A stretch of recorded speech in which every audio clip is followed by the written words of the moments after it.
karamay ko sa tagumpay ko sa M Global. So although experience ko naman sa M Global, bukod pa doon, yung naka-experience akong wala ng pamasahe, nagutom, napuyat. Totoo yung sinabi sa training na papower-power ka, grabe, payaman, pero nang lalambot ka na kasi wala kang almusal.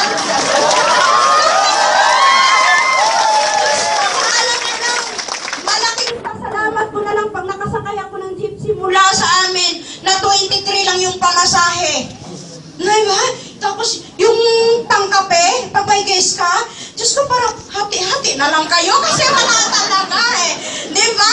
Tapos minsan sasabihin pa naman kasi, payaman ka ba talaga? Pero alam mo sa isip ko, hindi, yayaman ako dito. Sabi ko, yayaman ako dito. So, yun marami mga pagsubok na bago ako naabot yung tagumpay. Kasi maraming mga pinagdaanan na dun ako lalong tumibay. Diba? Lumapit ako kay Lord, Number 1 ang nagpatibay sa akin is training.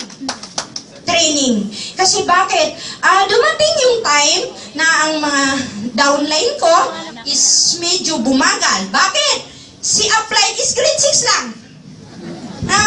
So parang iniisip siguro, ano ituturo ni upline? Alam mo yung wala akong masyado pang idea na kundi, tara, attend lang tayo, training, attend lang tayo. Yung hindi ako marunong mag-indio, hindi ako marunong masyado mag-upipi. Nung nakita kong lumagas yung tao ko, alam mo, start nun sabi ko, hindi ako papayag, mayroon akong feedback sa mga downline ko na hindi ako umasinso, hindi ako kumita kasi hindi ako tinuruan ni upline. Sa madaling salita, nagte-training ako. Ako yung nag-umpisa mag-upipi, ako yung mag-intro, ako mag-product, ako mag-marketing. Sino pinag-aralan ko? Downline ko. Pero bago ko ginawa yun, alam saan ako nag-practice?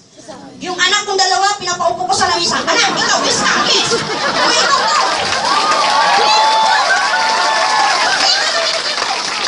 Kiss kita, kiss ko. Ito yung may-ari, ito yung nag-improve, ganun. Alam mo, ayaw na sabi ng anak ko, ano yan, lagi ka lang power, mama? Alam mo, ayaw na talaga. Ang ginawa, sabi kasi ni Sir John, pwedeng mag-practice sa salamin. Ginawa ko yun. Nagpupepe ako sa salamin bago ako kumarap sa mga downline ko. Totoo yan. Yung isang salamin, nabagsak talaga, basak. Sabi yung experience ko ng ganon. Yung, grabe kung baga hindi ko tinitingnan kung ano yung pinagdaanan ko. Yung ang hindi ko kayang bayaran, siguro ibenta ko yung ligaya kung anong tagumpay ko ngayon. Na totoo yung nangyari na wala kaming pasahe. Imagine mo, start dito hanggang Pasig Palengke, nilakad ko, dalawa kami ng downline ko.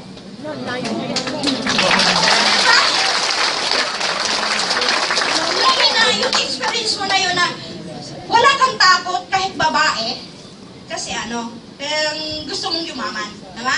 So, eto na, nung naging boom na yung grupo ko, ayun na, tuloy-tuloy na kasi, ikaw mag-product ka, ikaw mag-hindi, ikaw ginaganon ko na sila, nagtuturo na ako, kasi pinakita ko na sa kanila. So, start nun, grabe yung mga downline ko na, sabi ko, pag nag-LDO kasi ako, sabi ko, kung nakaya ko nga, ako nga, grade 6, ikaw high school, ikaw college, hindi kaya.